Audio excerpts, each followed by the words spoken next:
Dios les bendiga, familia. ¿Cómo están el día de hoy? Qué bueno, me da mucho gusto, es un placer estar con ustedes aquí y me siento muy agradecido porque Dios está haciendo grandes cosas. Amén. Aquí en Park Cities, en Vickery y en Back Malay somos una iglesia en 3 localidades y están sucediendo cosas maravillosas. Y parte de eso es que traigo una Biblia, que esta Biblia se repartieron 68 Biblias, uno para cada familia, cuando fue el programa de Angel Tree, que se regalaron regalitos en Navidad. ¿Cuántos se recuerdan de eso? Levanten la mano. Bueno, quiero que por favor tomemos un tiempo para agradecer y para dar un fuerte aplauso a aquellas personas que pudieron colaborar, ya sea trayendo un regalo, quizás con las ofrendas que dieron, o inclusive personas que estuvieron repartiendo los regalos. Démosle un fuerte aplauso a cada uno de ellos. Gracias. Y fíjense que tengo esta Biblia que pues fue la muestra y quiero el día de hoy regalarla a un joven de 13 a 20 años, a un joven que se venga rápidamente, ¿qué pasa aquí? Esta Biblia es muy especial porque aparte tiene un código QR que te puede explicar lo que está dentro y no solamente eso, sino que también hay enseñanzas, hay devocionales y si uno no comprende mucho lo que dice el texto, le tomas un pantallazo y te manda la aplicación. ¿Cómo ven? Porque queremos alcanzar a las nuevas generaciones, así que se lo ganó. Un fuerte aplauso también. Muy bien. Empezamos muy bien el año, ¿verdad? Y también, pues, para cada uno de ustedes, también tenemos un regalo muy especial. Y adivinen qué es. Al finalizar, vamos a tener nuestros devocionales Habitar. Va a estar buenísimo. Ya empezamos en Primera de Reyes para que estemos juntos conectados con la palabra de Dios. Así que al salir, por favor, tome uno de estos. Así que démosle otro fuerte aplauso al Señor. En Vickery también va a haber, en Back Malay también tenemos estos devocionales.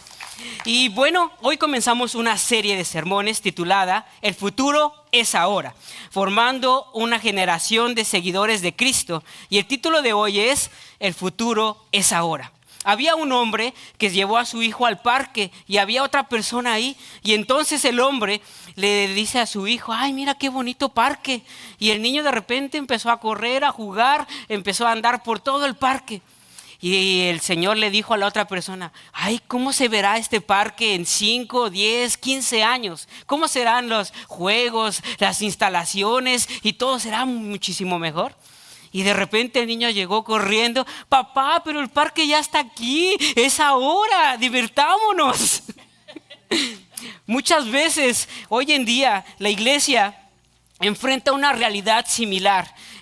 Que la realidad similar es de que pensamos que el futuro es muy lejano, pero ¿qué creen? El futuro es ahora. Las cosas que queramos construir en el futuro debemos de construirlas hoy, en el presente, con pasos firmes. Y alcanzar a las nuevas generaciones es algo que ya están aquí. Si creemos que podemos compartir la palabra cuando crezcan, déjenme decirles que estamos perdiendo esa oportunidad. Si esperamos entender a las jóvenes hoy en día para servirles, ya están aquí. Entonces, el futuro es ahora. El futuro no se prepara cuando llega, se forma en el presente. Y hoy iniciamos esta nueva serie titulada El futuro es ahora. Y vamos a estar viendo algunas cosas bien importantes como cómo formar líderes hoy, ¿verdad? Cómo formar líderes hoy. También vamos a ver acerca de la multiplicación de la misión hoy. Y vamos a ver otros temas durante estos cuatro semanas. 4 domingos. Y con esto, hoy quiero captar su atención a un salmo. Vamos a empezar con un salmo. El salmo es el Salmo 78.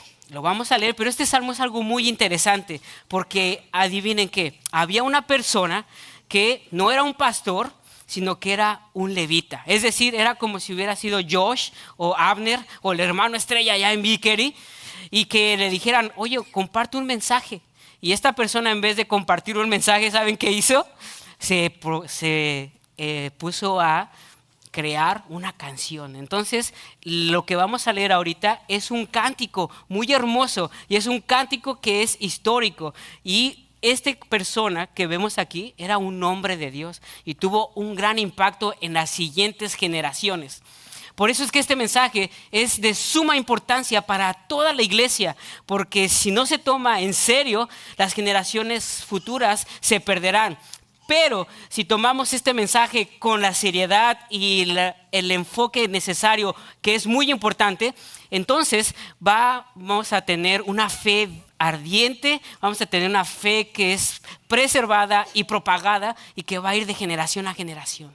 Amén. Entonces, la palabra de Dios dice en el Salmo 78, del 1 al 7. ¿Están conmigo, hermanos? Muy bien. Dice así la palabra de Dios. Es Salmo de Masquil, de Asaf.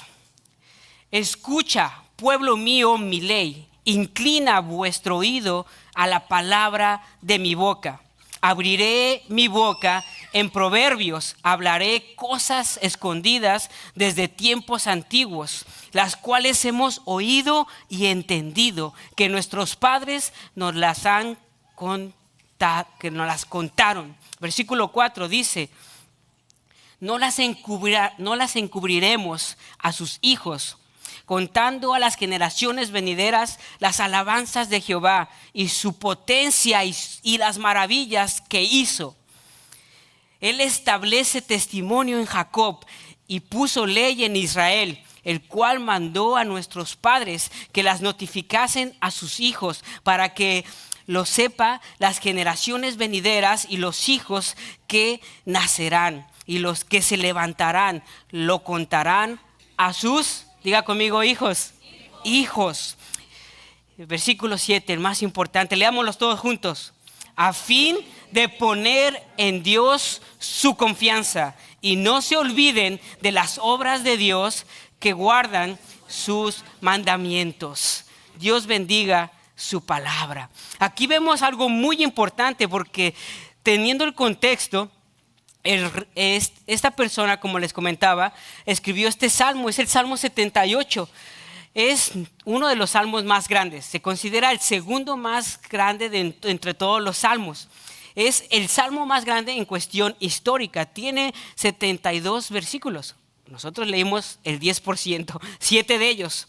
Y algo muy interesante es que el título nos da un contexto muy interesante, porque nos habla de que la palabra Masquil significa instrucción. Diga conmigo, instrucción.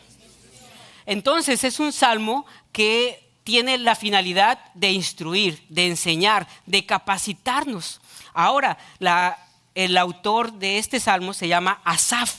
Y algo interesante con su nombre es que significa reunión, o significa también un sinónimo que es comunidad. Si juntamos las palabras, entonces este salmo fue presentado a la congregación, a la comunidad, para enseñar, para instruir.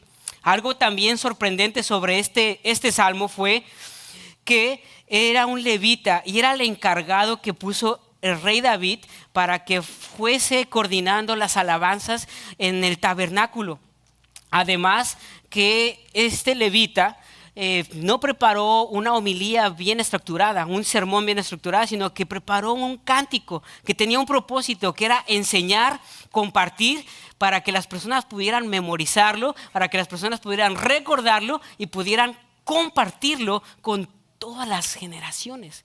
Y tuvo un impacto tan grande que sus hijos continuaron el legado de este salmista, como lo que a veces sucede aquí también, ¿no? Cuando vimos el cántico en Navidad, que estaban los hijos, las generaciones cantando, alabando a Dios, o allá en Vickery, que también los hijos del hermano Carlos Estrella siguen el legado, van siguiendo ese legado de espiritualidad, de enseñar a las nuevas generaciones.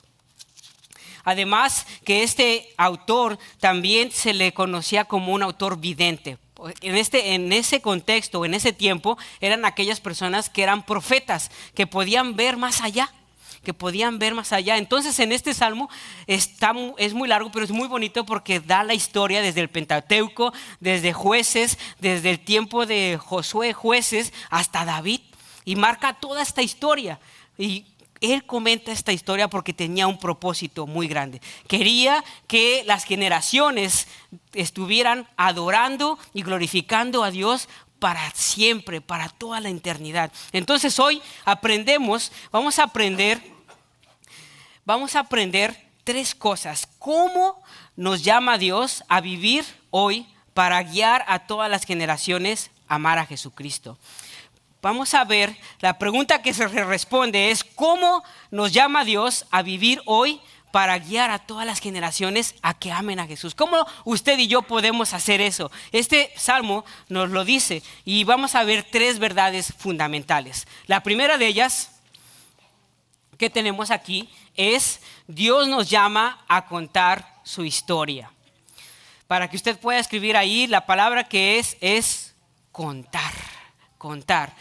Dios nos llama a contar su historia. Aquí se pone bien interesante porque podemos analizar este salmo y va a ser quiero llevarlos a que podamos ir un poquito profundo hacia el salmo, porque los primeros 3 versículos, los primeros 2 se le conoce, lo vimos en la clase de métodos de estudio bíblico, se le conoce un sinónimo. Quiere decir que la primera oración después del punto y coma van a repetir lo que dice o lo van a decir de una misma palabra, pero son sinónimos, significan lo mismo. La primera oración, la segunda oración, versículo 2, también va a ser esa oración, luego la otra la repite, pero el versículo 3 es un salmo sintético. Son términos muy especiales, pero son muy importantes, porque el sintético, la primera oración es pequeñita, pero la segunda va a decirnos lo más importante de lo que quiere el autor. ¿Están conmigo? Sí. Muy bien, entonces, antes de leerlo, para que usted pueda escribir, aquí nos enseña a leer esto, que ahorita lo vamos a leer, dice: proclamemos las enseñanzas del Señor. Contando las historias del Señor, las podemos proclamar. Proclamemos las enseñanzas del Señor. Proclamemos. Versículo 1, leámoslo juntos para que podamos poder apreciar este salmo tan bonito. Dice: escucha, pueblo mío, mi ley. Inclina vuestro oído a la palabra de mi boca. ¿Se dan cuenta? Está diciendo lo mismo. Escucha, pueblo mío. Y luego, ¿qué dice? Mi ley. En segunda oración dice: inclina vuestro oído a las palabras de mi boca. ¡Wow! Abriré mi boca en proverbios, hablaré cosas escondidas desde tiempos antiguos. Viene siendo lo mismo, dice lo mismo: escuchemos la voz de Dios. Y luego el tercer versículo nos resalta lo más importante y dice: las cuales hemos oído y entendido, que nuestros padres nos las contaron. ¡Pum! ¡Qué hermoso! Entonces nos está diciendo aquí la importancia, hermanos, que usted y yo tenemos de contar las enseñanzas del Señor a las siguientes generaciones. Aquí cuando vemos la palabra que dice escucha, es un imperativo que está dando nuestro Señor Jesucristo. Está diciendo a la próxima generación: escucha, hijo mío, abre tus oídos para que yo hable la palabra que está por decir. La ley se refería a las instrucciones que Dios daba. Era algo supremamente importante. Y aquí también vemos algo que es muy sobresaliente de este salmo, porque aquí lo que vemos es cuando aparece, ¿verdad? En la época del rey David, aquí vemos que en ese tiempo, para nosotros ahorita decimos: sí, cuenta las historias, las maravillas, las enseñanzas. Pero en ese tiempo no tenían todo por escrito. Ya existía, recordemos que en ese tiempo hubo una transición. En el siglo X, que era cuando estaba David, apenas estaban formando todos estos. Ya se había dado la ley, pero la ley no era que todos la tenían como hoy en día nuestras Biblias, ¿cierto? La ley y los mandamientos eran compartidos, adivinen cómo, de forma oral. Era de forma oral. Después de todo esto, vemos un gran cambio en la historia, porque cuando llegó el tiempo de Josué, a Moisés le dijo: podía ver a Dios cara a cara. Pero en el tiempo cuando llegó Josué 1:8 dice: y esto encargo de mi ley. Hay una gran transición. cuando podía ver Moisés cara a cara a Dios, pero ahora podemos conocer a Dios a través de su palabra, a través de Josué. Entonces hay un cambio. Sin embargo, en ese tiempo se iban compartiendo las historias de forma verbal. No todos tenían acceso a poder escucharlos, tenían que ir a las zonas públicas o inclusive tenían que esperar a que los sacerdotes y los levitas pudieran compartir de la palabra de Dios. ¿Se imagina estar en ese tiempo? Hoy usted y yo estamos supremamente bendecidos porque tenemos acceso a esas enseñanzas, esa historia, casi pues con videos, con la palabra de Dios, con tantas cosas. Ahora, todavía para valorar más las cosas, le quiero dar un dato muy importante. En el mundo se dice que el 70% de las personas son orales. 70%, es más de la mitad. Quiere decir que la mayoría de las personas aprenden de manera oral. Si nos ponemos a ver, hay miles de dialectos, como por ejemplo en Oaxaca. Hay un dialecto, ¿verdad? Y de esos dialectos se dividen muchos. En los mayas también tienen sus dialectos, ¿cierto? Aunque hablan su dialecto, pero dentro de ellos tienen varios dialectos. En la India también. E inclusive ahí donde vivimos, en Vickery, hay personas que no tienen un alfabeto. Es decir, no tienen nada escrito. ¿Se imaginan cuando llegan y que llegan de su país y que no tienen nada? ¿Cómo se comunican? ¿Cómo pueden leer si para ellos no tienen un alfabeto? Ahora bien, si usted dice, wow, pues sí, esto es algo muy importante para nosotros. ¿Por qué? Porque no importa si las personas son orales, no importa si las personas leen mucho o poquito, no importa si las personas solamente escuchan o no tienen dialecto, la manera en que se puede propagar y promover la Biblia es a través de contar las maravillas del Señor. Amén. Tenemos una mina de oro en nuestro corazón aquí mismo y esa es para compartir a las nuevas generaciones. Amén, claro que sí. Por eso es que es tan valioso poder proclamar esas enseñanzas que Dios nos ha dado. La fe puede ser preservada y propagada con todo el mundo a manera que nosotros compartimos lo que hemos aprendido de Él. Ahora, la segunda cosa es proclamemos las maravillas del Señor. Proclamando las maravillas del Señor. Versículo 4 y 5 nos dice lo siguiente: no las encubriremos a sus hijos, contándolas a las generaciones venideras las alabanzas de Jehová y su potencia y las maravillas que hizo. Aquí vemos también algo muy interesante. Lo contrario a proclamar, ¿qué es? Aquí nos lo dice el primer versículo 4. Pongámoslo otra vez. Dice, ¿cómo dice? No las encubran. La palabra encubrir dice es guardar, cancelar, detener, borrar o quitar. No debemos de quitar, borrar, no guardarlas, no decirlas. Dice, ¿a quiénes? A sus hijos, pum, primero. Y luego dice una coma, ¿y a quién más? Y a las generaciones venideras. ¡Pum! Entonces, lo contrario a proclamar, a contar, aquí la palabra contar en hebreo significa enumerar, contar, relatar, proclamar, decir, hablar, decir fuertemente o enumerar cada una de las cosas que Dios ha hecho en nuestra vida. Ahorita en la mañana que fuimos a la oración estaban contando testimonios de lo que Dios había hecho en la vida de las personas, las maravillas de Dios. Usted tiene una historia, amén. Dios ha hecho algo en su vida. Yo estoy seguro que si cómo conoció a Cristo, usted puede dar un testimonio quizás muy grande. O en este año tuvo dificultades. O quizás ahora mismo está pasando por circunstancias en las cuales dice, ¿cómo le voy a hacer? No sé cómo hacerle para este año.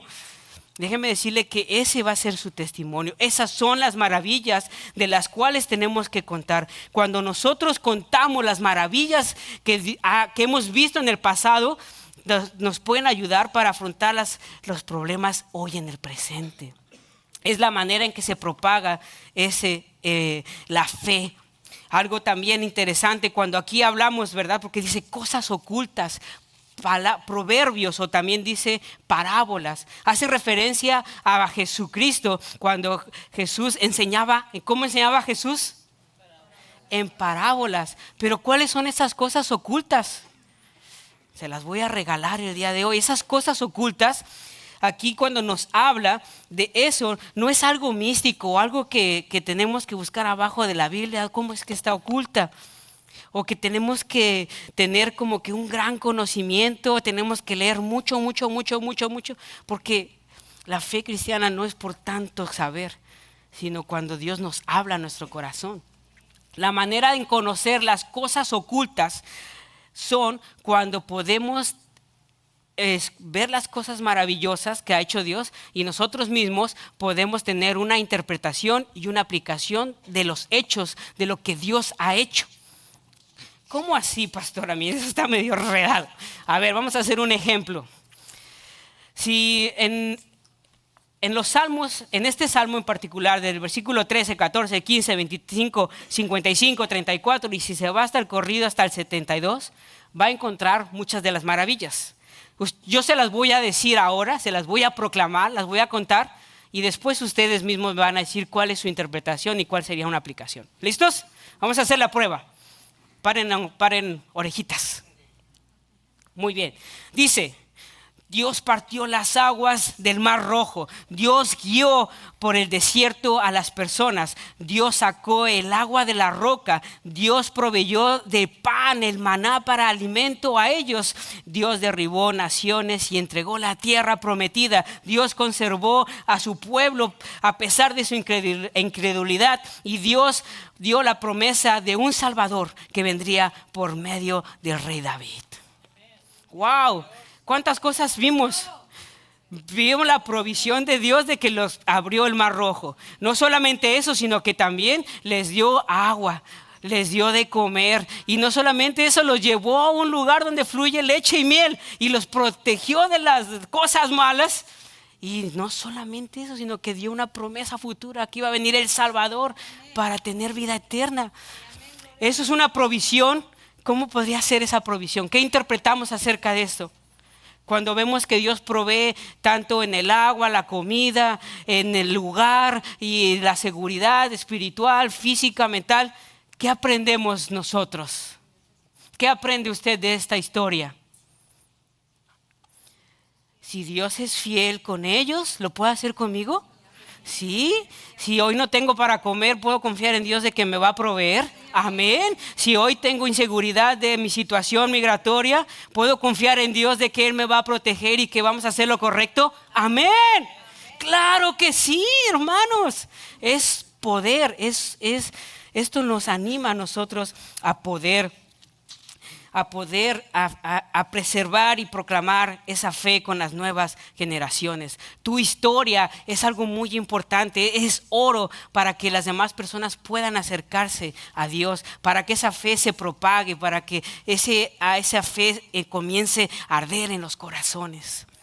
Está como la historia no sé si saben la historia, les he contado la historia de las 3 niñitas, ¿no? Estaban 3 niñitas en un centro comercial. Uno de ellas no podía ver porque era ciega. Las otras 2 niñas estaban contándole todo lo que había dentro de la juguetería. Pasó un señor y se sorprendió porque estas 2 niñas estaban contándole que era ciega con tanto esmero. Todo lo que había estaban describiendo desde la parte que está hasta atrás hasta por abajo, diciéndole los juguetes, los castillos, y estaban esmerándose tanto en contar la historia, que dice, bueno, esta historia me hace pensar también en lo que quiere decir este punto del mensaje. Que así muchas veces cuando nosotros como personas contamos verdad a las nuevas generaciones que no conocen a Dios, que aún siguen siendo ciegas espiritualmente, adivinen que Dios aviva y enciende ese corazón y esos ojos pueden ver con esa visión espiritual y pueden empezar a creer en Cristo Jesús. Así que contemos las maravillas de Dios, contemos sus enseñanzas. Cuando nosotros contamos las enseñanzas de Dios, avivamos ese fuego de la fe cristiana. contémosla. La segunda cosa que nos enseña este pasaje es Dios nos llama a capacitar su palabra ahora. Dios nos llama a capacitar su palabra ahora.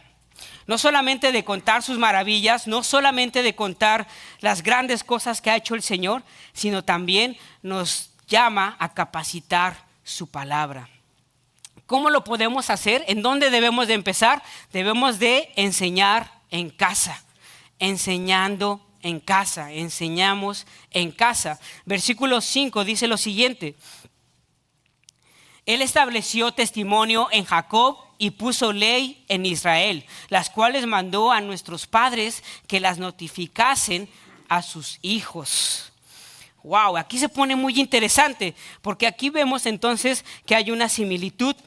Dice, estableció testimonio en Jacob y dio a Israel, ¿qué dio? La ley, su palabra. ¿No es lo mismo? Bueno, aquí vemos primero que ¿quién dio el testimonio? Él, está con mayúscula, tiene una apóstrofe. ¿Y a quién se refiere? Se refiere a Dios. Se refiere a Dios. Él instituyó, él estableció testimonio. Es decir, el testimonio incluía todos los actos poderosos, la fidelidad de Dios y la revelación de su voluntad. Todo ese testimonio lo podían compartir de Israel. Y la ley se refiere a las instrucciones que Dios había dado. Pero aquí no es solamente cómo las instrucciones habían sido dadas, sino cómo las personas aprendían de esas instrucciones y adivinen qué, ellos cómo vivían eso que les había enseñado el Señor. Eso es algo muy interesante. Así que aquí vemos los diferentes. La palabra en el original, cuando dice notificar, significa enseñar, significa instruir, significa poder compartir el conocimiento a las siguientes generaciones. Y lo vemos aquí también algo muy interesante, porque vemos que el conocimiento de esta palabra se repite desde Génesis hasta Apocalipsis. Y se repite muchas veces, se repite más de 1040 veces. Esto, ¿qué nos dice? Que esa instrucción, que esa enseñanza que Dios tiene se ha repetido en todas las generaciones. Desde Génesis hasta Apocalipsis hay una manera en que nos dice enseña, instruye. Esta que yo te mandé, estas instrucciones, la palabra de Dios debe de ser propagada. Además, también cuando se habla de instruir o de capacitar, hay tres maneras de conocimiento que va siendo más profundo. El primero, a ver, ¿dónde están los maestros o maestras? Ahorita vamos a darles un fuerte aplauso también, pero hay tres niveles de poder conocer, del conocimiento. El primero es a través de la observación y la reflexión.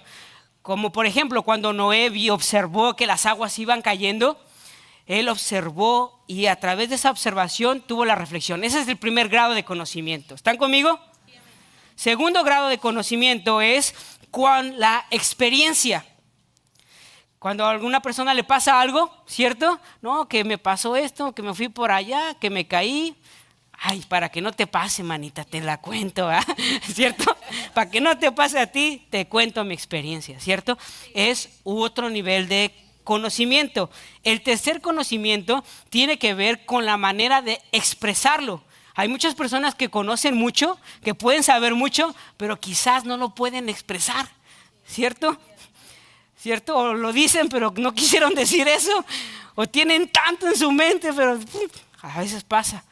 Pero aquí el grado de conocimiento es a través de la observación, de la experiencia y de poder encajonar el conocimiento y poderlo compartir.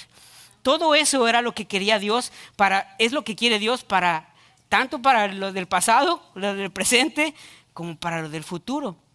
Ahora, ¿en dónde debemos de enseñarlo? Lo enseñamos en la casa, comienza en nuestra casa, pero también debe de ir a todas las generaciones. A todas las generaciones, enseñamos en todas las generaciones. Y yo quiero dar un fuerte aplauso a ver quiénes son de aquí maestras de escuela dominical. Levantes, póngase de pie rápidamente, a ver. ¿Cuántos hay maestras de escuela dominical? 1, 2, 3, por allá también yo sé que hay más. Y las que no están es porque están dando clases, ¿verdad? Muy bien. Allá en Vickery también hay 11 maestras. Yo ni siquiera sabía que había tantas. En Back Malay también hay maestros. ¿Saben qué? Es una labor que comienza en la casa.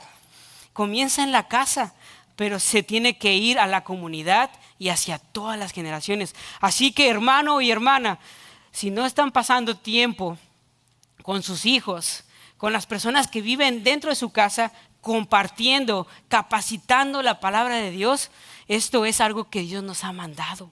Por eso es que también tenemos nuestro habitar, porque podemos leerlo y contestar las preguntas que está ahí. No es difícil, y quien hace el trabajo es el Espíritu Santo.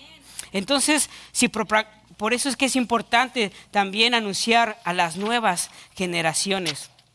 A las nuevas generaciones. Fíjense, aquí en Deuteronomio nos dice: y estas palabras que yo te mando hoy estarán sobre tu corazón, y las repetirás a tus hijos, y hablarás de ellas en toda tu casa, y andando en el camino, y al acostarte, y al levantarte.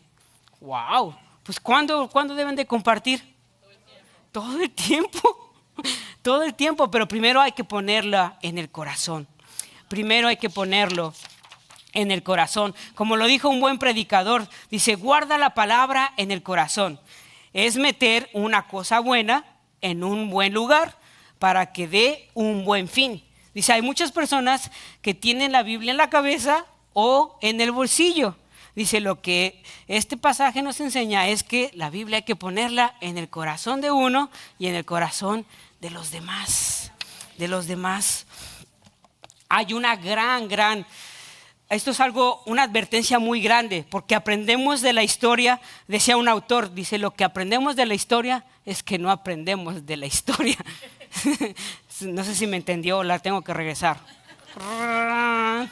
Lo que entendemos de la historia es que no entendemos muchas veces de los errores del pasado. Y aquí también lo vemos, fíjense, si las personas no comparten, si no comparten lo que Dios, uno puede leer algo y lo puedes compartir, ¿no? De cualquier manera, pero si las personas no comparten esto en su casa, si dejan de compartirlo en la comunidad y en las siguientes generaciones, aquí les va el primer ejemplo. Antes de que escribieran este salmo, hay unas personas que eran levitas y que, fíjense lo que pasó. Su papá era un sacerdote que se llama Elí. Dice, despreciaron el culto. No conocían al Señor a pesar que estaban en el templo. Trajeron juicio sobre su casa y su descendencia, o sea, su fe murió con ellos. ¡Pum! Se quedaron ahí. ¡Pum! Pelaron, como decimos en México. Se murieron. No pasó más. Su generación no avanzó. Estaban haciendo las cosas de Dios sin tener una relación con Dios. Qué fuerte, ¿cierto? Ahora, después de en este canto también hay una advertencia, y es para los hijos de Efraín. Ellos también, fíjense lo que sucedió con ellos. Huyeron en la batalla, no quisieron afrontar la batalla. Les dio miedo, no guardaron el pacto, olvidaron las obras del Señor. Todo lo que habían hecho lo olvidaron y su descendencia fue decayendo. Qué fuerte, ¿cierto? Está aquí en la Biblia, fue verdad, por eso es histórico este salmo. Ahora, el buen ejemplo es del hijo de Asaf. Esta persona se encargó de compartir este salmo a todas las generaciones, y miren lo que sucedió. Sus hijos guardaron el testimonio, transmitieron la fe, edificaron al pueblo, y no solamente eso, sino que su fe se multiplicó y ministraron a todas las generaciones. Lo vemos hasta en el libro de Nehemías y Primera de Crónicas. Qué tremendo, ¿cierto? La pregunta es que yo tengo: ¿de cuál quieren ser ustedes? ¿De los que no comparten o de los que sí comparten? De los que sí compartimos, amén. ¿A cuánto les gustan los tamalitos? ¿Cuántos hicieron tamalitos esta vez? Oye, yo me sorprendí, mi esposa hizo tamales y les digo una cosa, no, pues que hay que quemar la hojita, que hay que preparar que un guisito por acá, que otra cosita por allá, que otra cosita por allá. Y luego no solamente eso, hay una técnica, ¿no? Porque tienes que juntar, dependiendo de donde sean los tamales, ¿cierto? le juntas acá, pum, y luego le tienes que poner un amarrado, pero tiene que ser como que con una vuelta a la derecha, una a la izquierda y dos vueltas para acá para que no se salga todo, ¿no? Y el agua también, el agua si no se le pone sal, ¿qué pasa? Quedan insípidos porque el tamal absorbe, que el agua cuando se está hirviendo absorbe. Son varios tips, ¿cierto? ¿No sabía eso? Sí, sí, yo no lo sabía. Yo no lo sabía. Y no solamente eso, sino que hay que preparar los tamales, es mejor un día antes, para que en la noche saquen el agua y en la mañana estén bien ricos. Pues como yo le dije a mi esposa, oye, ¿cómo fue que aprendiste a hacer esos tamales? Son como que muchos tips, ¿no? Me dijo, no, es que en mi casa, solamente de ver a mi mamá, es la tradición de cada año. Yo le digo, wow. Dice, bueno, aunque sí te digo una cosa, se me olvidó cómo preparar la masa. Y le llamé a mi mamá y mi mamá no me contestó. Entonces, ¿qué hiciste? No, pues le llamé a mi hermana y mi hermana me supo decir. Y yo dije, wow, qué tremendo. Bueno, esto sucede igual con la palabra de Dios. Porque la palabra de Dios es enseñada en la casa. Muchas veces cuando vemos a los papás, a los hermanos, a los tíos, a las personas que viven ahí, los hijos van a poder aprender con tan solo estando ahí. Y además que es una propagación, porque esos tamales, pues bueno, mi esposa regaló algunos tamales. Y no solamente eso, sino que una tía por allá vio en su estado que publicó tamales. ¿Y qué creen que pasó? La tía también quiso hacer tamales, estuvo haciendo por allá. Y la otra tía también, y todos se pusieron en acuerdo para hacer tamales.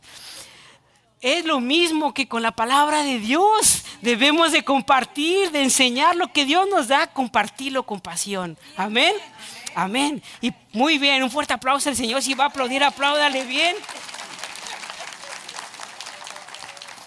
Y todo esto nos lleva a nuestro tercer y último punto. Y si contamos las maravillas de Dios, si contamos sus enseñanzas, si las enseñamos a otros, ¿cuál es el fin? Bueno, aquí lo vemos. Dios nos llama a confiar en Cristo. Dígale a la persona que está a su lado, confía en Cristo. Dígale otra vez, pero fuertemente, confía en Cristo. Confiemos en Cristo. Confía en Cristo. Porque aquí vemos que confiamos en las obras de Dios a fin de que pongamos en Dios. Versículo 7 dice, a fin de que pongamos en Dios su confianza. Volvamos a leerlo, a fin de que ¿qué? Pongamos en Dios su confianza y no se olviden de las obras de Dios. Por eso es que debemos de confiar en las obras de Dios. Debemos de confiar en las obras de Dios. Fíjense, una cosa es contar las maravillas de Dios, contar las obras de Dios, y una muy diferente es confiar en las obras de Dios. Y yo le voy a regalar, porque es año nuevo, otro regalo más que hay aquí. ¿Cómo podemos confiar en Dios? Bueno, el mismo pasaje nos lo regala, pero yo se las voy a dar ahorita. 5 maneras en que usted puede confiar en Dios. Primero, la primera de ellas es el pueblo, ¿verdad? El pueblo de Dios, para no olvidar las obras de Dios. ¿Cómo podemos confiar en Dios primero? No olvidando las obras de Dios. Sencillo. Segundo, pues lo contrario a no olvidar es recordar y recontar, para que se acuerde usted. Recontar y recordar, muy bien. Recordar y recontar la historia. No olvidar la primera, la segunda es recordar y recontar. Eso es algo muy importante porque a medida que lo vamos contando, esto va trayendo fe, va aumentando la confianza. Y no solamente eso, la tercera es aprendiendo de los errores del pasado. Aquí hay una gran enseñanza en comunidad, que es una palabra para este tiempo. Si nosotros permanecemos juntos, aprendemos unos de otros, sí. Si venimos a la iglesia, no, que a mí me pasó esto, a ti te pasó esto, a ti te pasó lo otro. Aprendemos juntos. Uno puede aprender de los errores de otros. Eso sería muy sabio. A veces no nos pasa, ¿verdad? A veces tenemos que caer, ¿verdad? Es como el burrito. Caemos una vez, ay no, y va otra vez. Y otra vez. Pero fíjense. La confianza en Dios crece cuando no olvidamos las cosas de Dios, cuando recordamos sus obras, cuando aprendemos de nuestros errores. Ahora, ¿qué pasa si no aprendemos de nuestros errores? Quiere decir que al no aprender de los errores de los demás, estamos confiando en ¿quién? No, en Miguelito o en usted mismo. Cuando no aprendes de los errores de lo que dice la palabra de Dios, de lo que sucedió en el pueblo de Israel, lo que ya está estipulado de esas obras, ¿qué pasa? Confiamos en nosotros mismos o confiamos en otras cosas. Ponemos más seguridad en el bienestar económico, en la salud, o en nosotros mismos. Pero adivinen qué, eso no quiere Dios. Dios quiere que pongamos nuestra confianza en Él. En Él. Así que la cuarta cosa, para poder confiar más en Dios, hay que conocerle más. Cuando usted conoce a una persona, cuando usted conoció a su esposo, a su esposa, o cuando están conociéndose a unos por ahí que andan, yo sé, de shalala, en este nuevo año ya empezaron, ya los vi por ahí. Cuando uno conoce a la persona al principio, pues se baña, ¿no? Se pone todo, lava la ropa, la comida, ¿cierto?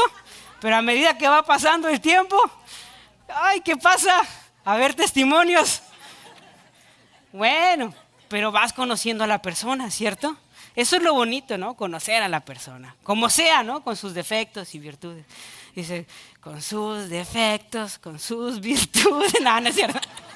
No lo digo por nadie en particular, todo es para mí. Pero lo que quiero decirles es, a medida que usted conoce a una persona, puede confiar más en él, ¿cierto? Claro. Yo confío en ciertas personas, sí, confío en mi pastor, sí, yo confío también en él, confío en ciertas personas, no en todos, hermano, no le puedo decir que puedo confiar en todos tampoco, pero hay personas en que yo confío. Ahora, si usted no confía en nadie, pues hay un problema, pero sí hay alguien en quien puede confiar que no le va a fallar, es Jesucristo.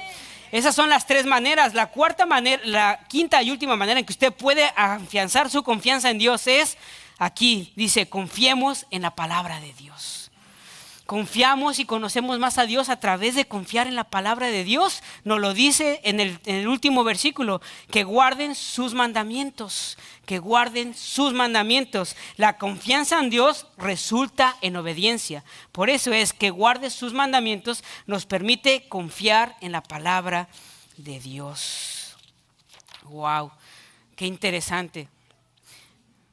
Si no tienes que contar, cuenta las maravillas de Dios. Si no tienes que enseñar, enseña la palabra de Dios. Y si no tienes en quién confiar, confía en Cristo, tu Salvador. Así que la aplicación es la siguiente, hermanos.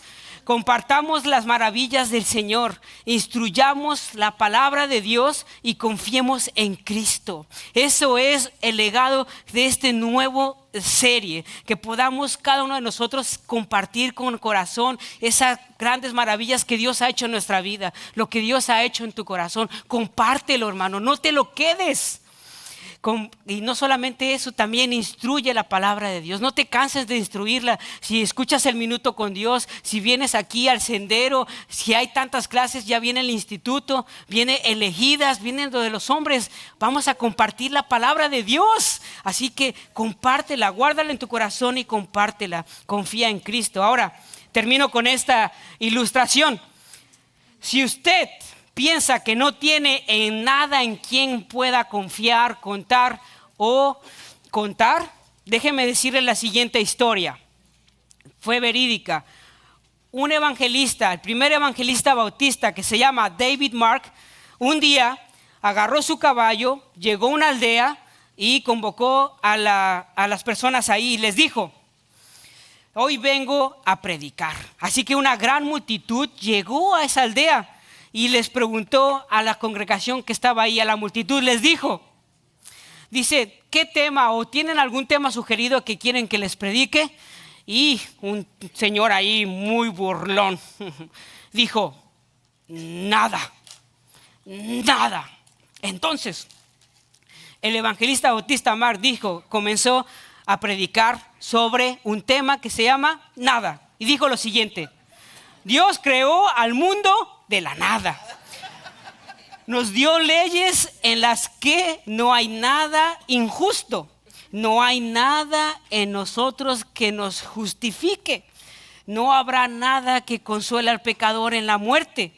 Pero aunque los cristianos no tenemos nada de qué jactarnos, tenemos al Señor, tenemos a Cristo. Y en Él no tenemos nada que cause aflicción, no tenemos nada que perturbe nuestra paz y no tenemos nada que temer en la eternidad.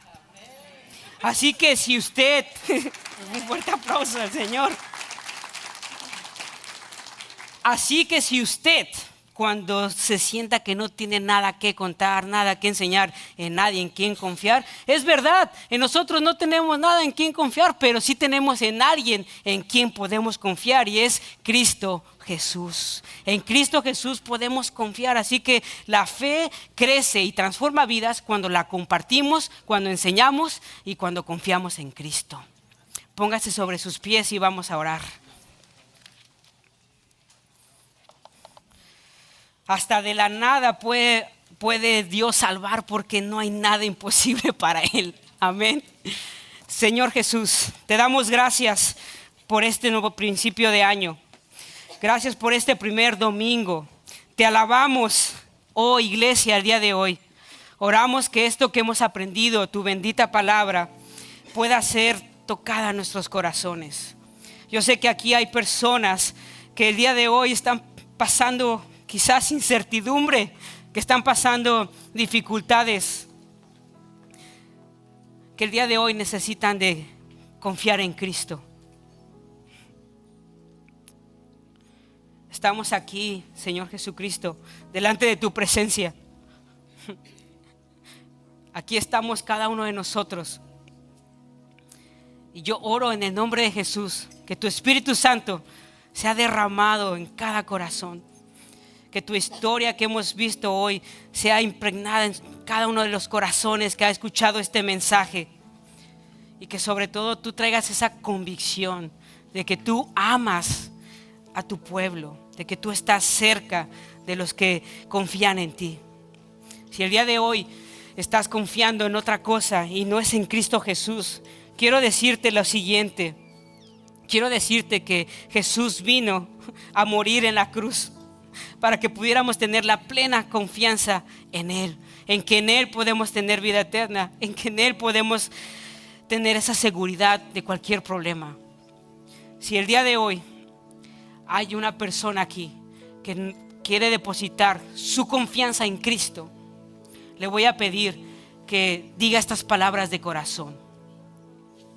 Dice: Señor Jesús, el día de hoy, en este año nuevo, quiero poner mi confianza en ti. Abro la puerta de mi corazón para recibir a Cristo como mi Señor y mi Salvador. En el nombre de Jesús. Amén.